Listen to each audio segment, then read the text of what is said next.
Quem está cheio de expectativa para ouvir o que o Senhor quer dizer ao seu coração essa noite? Amém? Eu já declaro sobre o seu coração, olhos abertos, corações abertos, ouvidos abertos para o que o Senhor tem para falar e fazer, porque Ele sim fará e falará aos nossos corações. Como a pastora Jaque já falou, nós iremos iniciar hoje uma série de mensagens focada na oração. Através dessa série, nós procuraremos entender os segredos guardados nessa disciplina espiritual tão preciosa e como a gente pode aplicar esses segredos no nosso dia a dia. E o nome dessa série se chama O Segredo da Oração em Todas as Circunstâncias. Essa série é baseada no livro chamado O Segredo da Oração em Todas as Circunstâncias da Vida, de Madre Basileia Switch. Nem sei falar direito, mas é isso aí, gente. Então, o primeiro tema, o tema de hoje será o segredo da oração, quando surgem os problemas. E para a gente iniciar essa mensagem, eu quero convidar você a fechar os seus olhos. Fecha aí os seus olhos. Eu sei que tem gente que sente um pouco de dificuldade, mas faça um esforço, feche os seus olhos. E agora eu quero que você traga à sua mente os problemas e as dificuldades que você tem vivenciado. Ou os problemas e as dificuldades que você já vivenciou. Ao passo que o Senhor vai trazendo essas dificuldades, essas circunstâncias, eu quero que você se avalie com base nessas perguntas que eu vou fazer. Ainda de olhos fechados, responda. Como eu tenho lidado com essas circunstâncias? Eu tenho ficado ansioso, eu tenho ficado preocupado, estressado, angustiado. Essas circunstâncias têm me aproximado ou me afastado do Senhor. Pode abrir os olhos. O Senhor Jesus, na sua palavra, nos ensina como é que a gente deve lidar com essas circunstâncias. Lá em Mateus 6, do verso 25 ao 26, o próprio Jesus diz assim: Por isso, digo a vocês que não se preocupem com a própria vida quanto ao que comer ou ao que beber, nem com o corpo quanto ao que vestir. A vida não é mais importante do que a comida e o corpo mais importante do que a roupa? Observem as aves dos céus, elas não semeiam nem colhem nem armazenam em celeiros. Contudo, o Pai Celestial de vocês as alimenta. Vocês não têm muito mais valor do que elas? Nós pertencemos a um Deus que cuida e que vê valor nas nossas vidas, por isso que nós podemos descansar. Então, para a gente enfrentar os problemas e as dificuldades, nós precisamos entender que, primeiro, nós podemos ser ensinados pelo Senhor. Vou repetir. Para enfrentarmos os problemas e as dificuldades, nós precisamos entender que, primeiro, nós podemos ser ensinados pelo Senhor.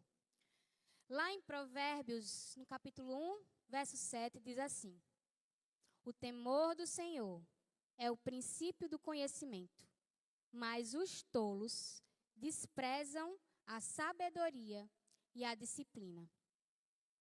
A gente precisa lembrar que o Senhor, Ele nos ensina em tudo. Mas presta atenção no que eu vou dizer aqui para você. Aprender durante as dificuldades depende da nossa disposição em nos submeter às correções e às instruções que o Senhor dá. Em Provérbios foi bem dito. Os tolos, eles desprezam a sabedoria e a disciplina.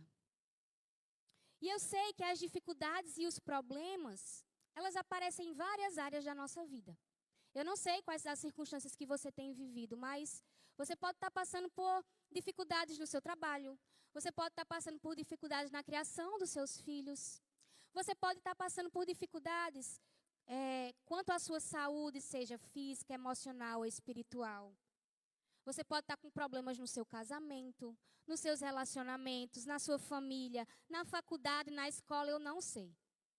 Mas o fato é que em tudo, em todas as situações, Deus tem algo para nos ensinar, para nos corrigir e para ajustar. E você? E nós? Como a gente tem estado diante de tudo isso, diante dessas dificuldades, diante das tribulações? Nós estamos sendo sábios, nos submetendo ao que o Senhor quer nos ensinar através dessas circunstâncias? Ou a gente está sendo tolo, desprezando os ensinamentos do Senhor? A autora do livro ao qual está sendo embasada essa série, ela nos ensina a orarmos quando esses problemas vêm diante dos nossos olhos. Ela diz assim, ó: Senhor, ilumina-nos com teu Santo Espírito da verdade.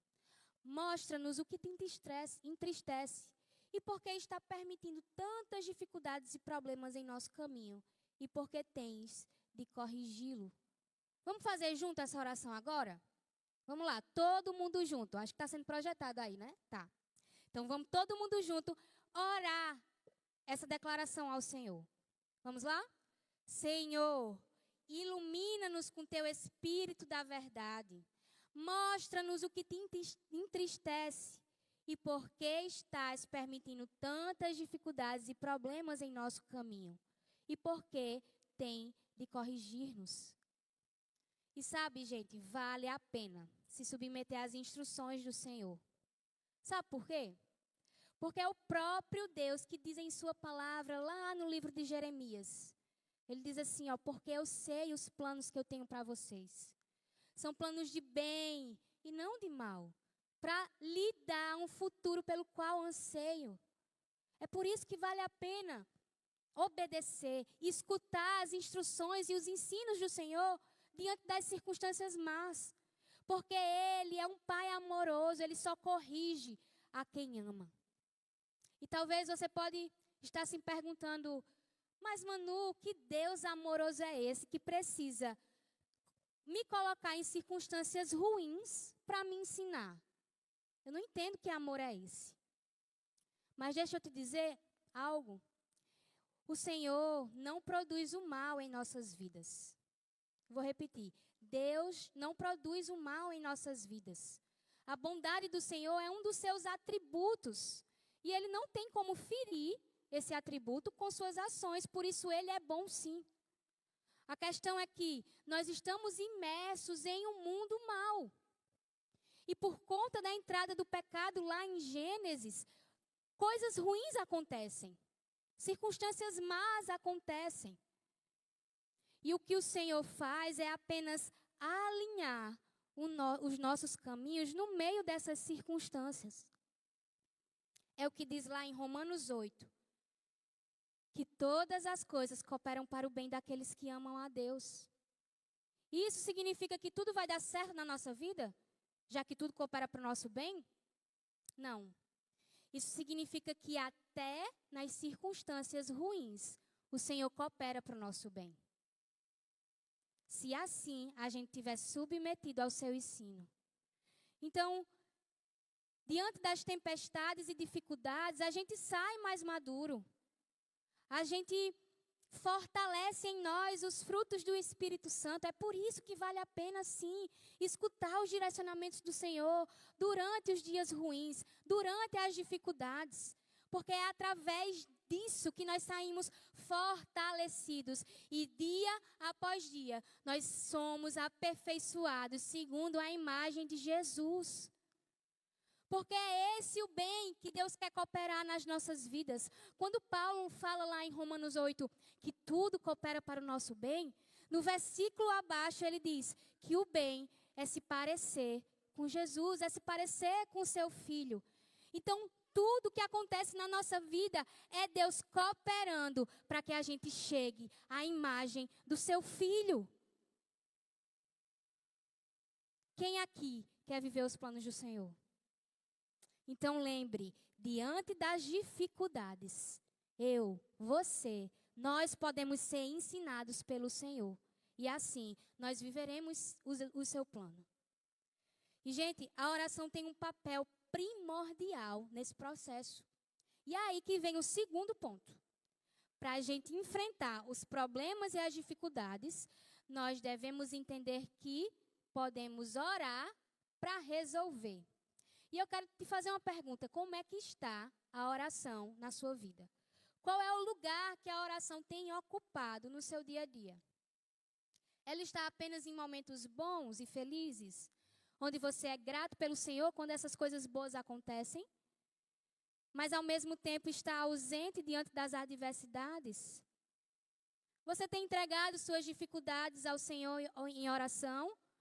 Ou você acaba se cansando, porque você acaba fazendo tudo pela força do seu braço? Nós precisamos lembrar de algo muito, muito importante. A gente é filho de Deus, você crê nisso? Nós não somos mais órfãos, nós somos filhos do Senhor. E nós temos livre acesso a Ele. É por isso que em toda e qualquer circunstância nós podemos sim acessar quem Ele é, através da oração. Então você pode me perguntar, Manu, tá? Então você quer dizer que se eu tiver com um problema e eu orar por esse problema, ele vai desaparecer. Todos esses problemas ao qual eu vou orar vão desaparecer. Deus vai resolver tudo. Preste atenção nisso. Orar para resolver, que é o nome do nosso ponto, não é sobre ter problemas sanados apenas, mas é sobre sermos transformados através da oração. Essa é a verdadeira resolução que acontece quando a gente ora. Porque muitas vezes o que precisa ser mudado não são as nossas circunstâncias, não são os nossos problemas, mas o que precisa ser mudado é a nossa mentalidade, são as nossas atitudes, são os nossos hábitos. Por exemplo, talvez você esteja passando por um problema financeiro. E aí você ora, Senhor, me tira desse vale, né? Me faz prosperar. E nada acontece. Por quê? Porque Deus está mais interessado em mudar sua mentalidade, quem você tem sido, do que as suas circunstâncias. Deus pode sim resolver nossos dilemas e as nossas dificuldades. Ele faz, Ele realmente faz. Mas o papel principal da oração não é fazer pedidos a um gênio para que esse gênio solucione os nossos problemas. Quando eu estava meditando nessa parte da mensagem, me veio essa imagem à mente. Tantas vezes a gente trata Deus como um gênio da lâmpada. E a lâmpada acaba sendo a oração. A gente vai lá, pega a lâmpada, esfrega, esfrega, esfrega. Deus aparece, a gente faz um pedido e espera que os nossos problemas sejam solucionados. Mas esse não é o nosso Deus. O nosso Deus, Ele está mais interessado em nos transformar interiormente, internamente. O papel principal da oração é de nos colocar em um lugar de ouvir o que Deus quer fazer em nós através das nossas dificuldades. O papel principal da oração é de nos transformar. Olha o que Richard Foster, em seu livro Celebração da Disciplina, diz. Oração é mudar. A oração é a principal via usada por Deus para nos transformar. Se não estivermos dispostos a mudar, deixaremos a oração de lado. Em um momento da minha vida, no ano passado, eu acho, eu tive Clara, né, em 2022, e meu puérpero foi bem difícil assim. Não tanto quanto algumas mulheres têm, mas eu considero que emocionalmente eu fiquei bem instável.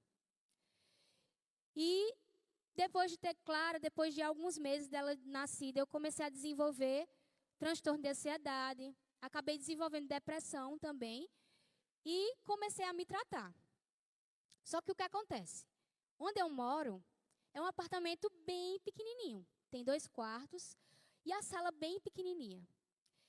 E se vocês conhecem Clara, minha filha, vocês sabem que ela é bem elétrica, ela é bem agitada. Então, para Clara brincar, eu preciso abrir a porta para a gente brincar fora de casa, no hall, porque minha casa é apertadinha. E no final do ano passado, da metade para o final do ano passado, eu comecei a ficar super insatisfeita, dizendo, Mo, com o Lucas, né? A gente precisa se mudar. Eu não aguento mais ficar aqui. E nosso apartamento é em um prédio de escada. E se eu engravidar de novo, como é que vai ser? Como é que vai ser eu subir com um buchão, com Clara, essas escadas? Enfim, Fiquei aperreando o juízo dele dia e noite, noite e dia. Procurando no LX, lugar para alugar, lugar para comprar. Isso sem ter tanto dinheiro no bolso. Mas eu queria porque queria sair do meu apartamento. E cheguei várias vezes a orar ao Senhor. Jesus, nos dê uma oportunidade de sair daqui. Nos dê um aluguel barato. Manda alguém ofertar na nossa vida para a gente poder sair desse lugar, porque eu não quero mais ficar aqui. Tantas vezes eu orei. E sabe o que o Senhor disse? Sabe o que o Senhor fez comigo? Ele disse, filha, não. Eu não vou atender o seu pedido. Porque você precisa aprender a estar satisfeito em mim. Não é a estrutura do seu apartamento. Não é o tamanho do seu apartamento que vai te fazer feliz. Que vai te fazer ficar bem. É a minha presença. E, gente, quantas vezes, dia após dia, o Senhor começava a dizer, filha, a minha graça te basta. Eu estou com você aqui dentro, do levantar ao acordar. Eu derramo graça sobre a sua vida e é nisso que você precisa ficar satisfeita. Então, deixa eu te dizer, muitas vezes, a resposta para as nossas orações será um não de Deus. Ele vai dizer, não, filho, eu não vou mudar essa situação, porque primeiramente eu quero mudar você. E foi exatamente o que aconteceu com o apóstolo Paulo. Olha o que o apóstolo vai dizer lá em 2 Coríntios, no capítulo 12, no verso 7 ao verso 9. Diz assim, ainda que eu tenha recebido revelações tão maravilhosas, portanto, para evitar que eu me tornasse arrogante, foi-me dado um espinho na carne, um mensageiro de Satanás para me atormentar e impedir qualquer arrogância. Em 3 ocasiões eu supliquei ao Senhor que o removesse, mas ele disse, minha graça é tudo que você precisa. Meu poder opera muito melhor na fraqueza. Portanto, agora fico feliz de me orgulhar nas minhas fraquezas para que o poder de Cristo opere por meu intermédio. Muitas vezes o Senhor permite que os espinhos na carne continuem na nossa vida, para a gente se lembrar que é dele que a gente precisa. Eu não sei qual é o seu espinho na carne. Talvez seja uma doença que não tem cura. Talvez seja uma causa na justiça que nunca se resolve. Talvez seja uma gravidez que não acontece. Eu não sei quais são as dificuldades que você tanto suplica. E o Senhor responde não. Mas o que o Deus está te dizendo hoje à noite, ei, preste atenção. O que o Senhor está te dizendo hoje de noite é, filho, é da minha graça que você precisa. É da minha presença que você precisa. E a oração, ela nos coloca nesse lugar de perceber que a recompensa da presença do Senhor satisfaz muito mais do que os problemas resolvidos, gente. Sabe, é muito mais prazeroso, é muito melhor ser cheio do Senhor, ter o Espírito Santo em nós, do que ter uma boa vida, do que ter sucesso, do que ter bens, do que até mesmo ter saúde. Enquanto eu estava fazendo essa mensagem, muitas vezes o Senhor trouxe essa impressão ao meu coração.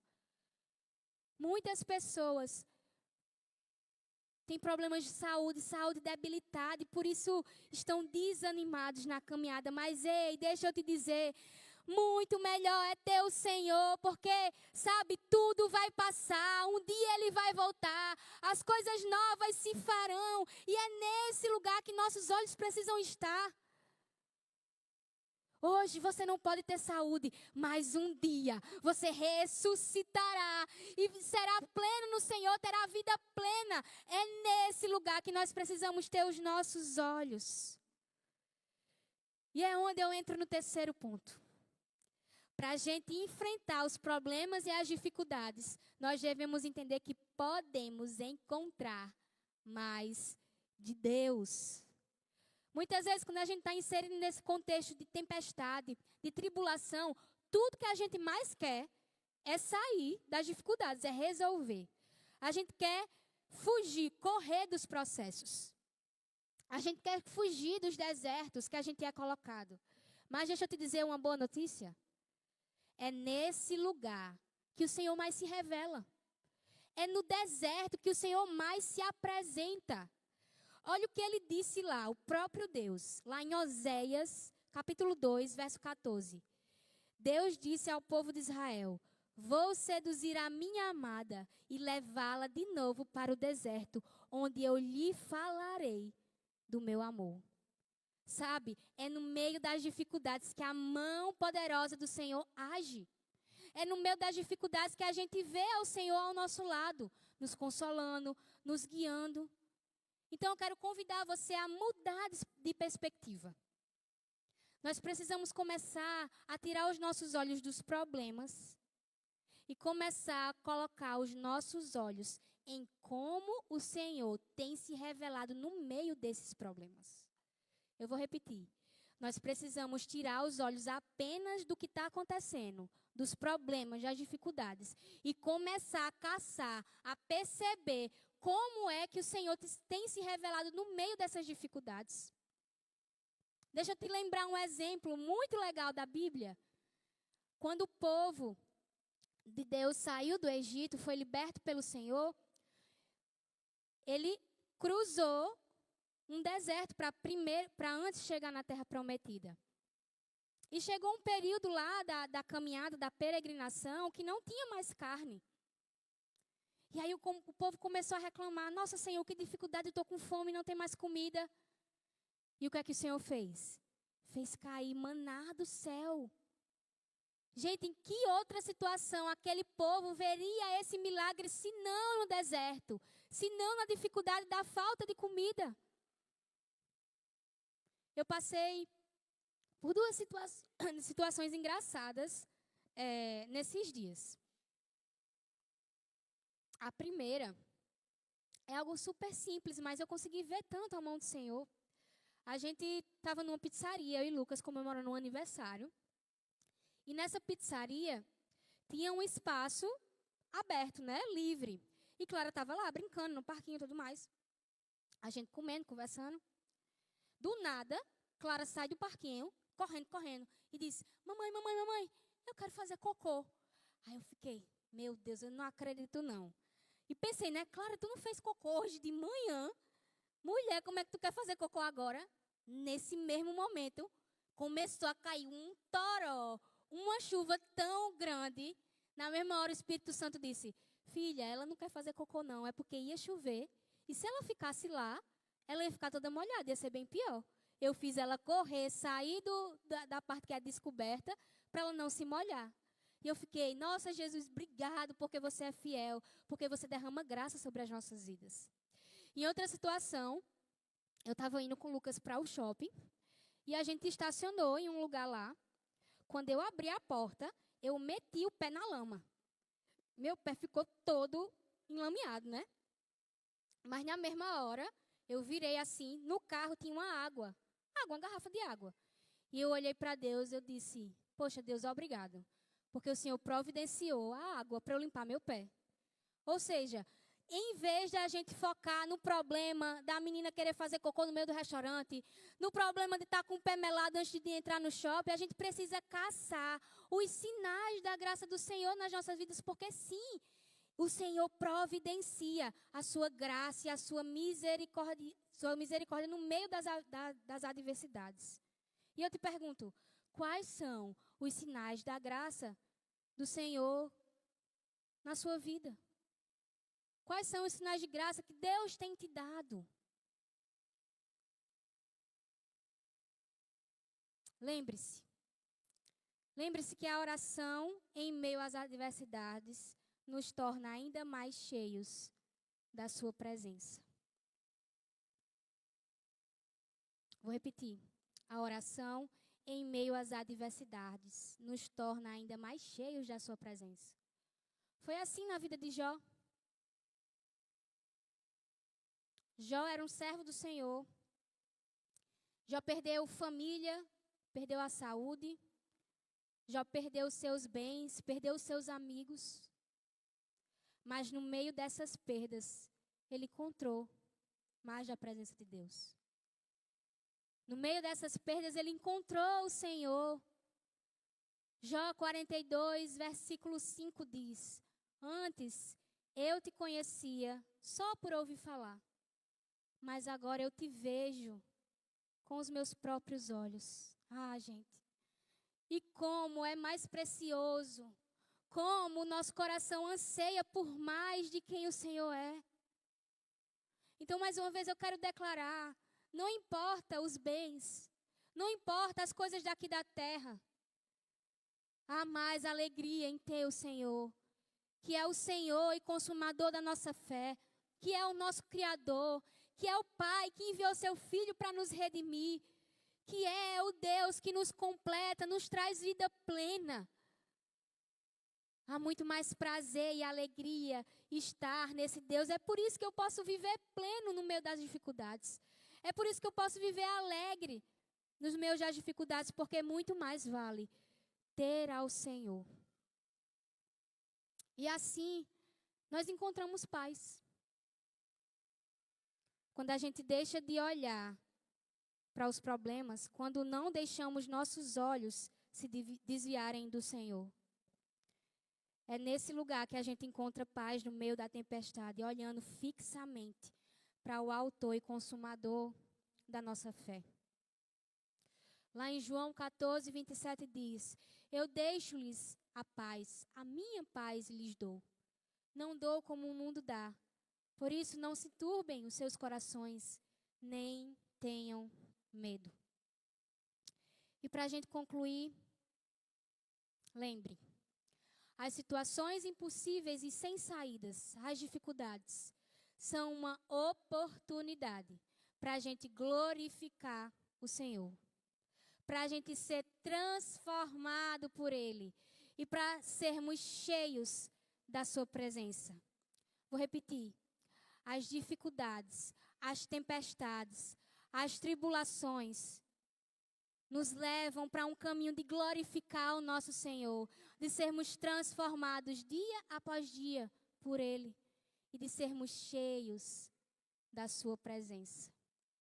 Entenda, quanto maior for a dificuldade em que perseverarmos na oração da fé, louvando o poder de Deus, mais maravilhoso o Senhor se manifestará. Por isso, enquanto uma canção será ministrada aqui pelo Salmos, eu quero convidar você a ficar de pé. E enquanto os meninos cantam, ministram essa canção, eu peço que você não somente cante a letra dessa música, mas que você apresente em oração as suas dificuldades, os seus problemas, as suas tempestades diante do Senhor. Lembra no início da pregação, quando eu pedi para você fechar os seus olhos e pensar em quais circunstâncias você tem vivido, quais são as dificuldades? Pronto, você vai pegar isso que veio à sua mente e não vai deixar mais fazer morada. Você vai entregar nas mãos do nosso Senhor. Porque é nesse ato, nessa ação de orar, de dizer: Senhor, eu não aguento mais. Senhor, está difícil. Que o Espírito Santo vai te fortalecer, vai te consolar, vai te instruir, vai te ensinar. Vai te dar sabedoria para trilhar os próximos passos. Portanto, ore, entregue, confie que o Senhor é por você. Em nome de Jesus. Senhor Deus, Tu és santo, santo, santo. E nós te pedimos, aumenta o nível da Tua presença aqui. Eu te peço, Santo Espírito, passeia no nosso meio. E gera confiança nos nossos corações de entregar tudo que temos a Ti. Todos os nossos problemas, Jesus. Que a gente coloque no Teu altar, Pai. E nesse momento, ativa os olhos espirituais, ativa os ouvidos espirituais, para que cada um de nós ouça e entenda o que precisamos fazer diante dessas circunstâncias. Em nome de Jesus.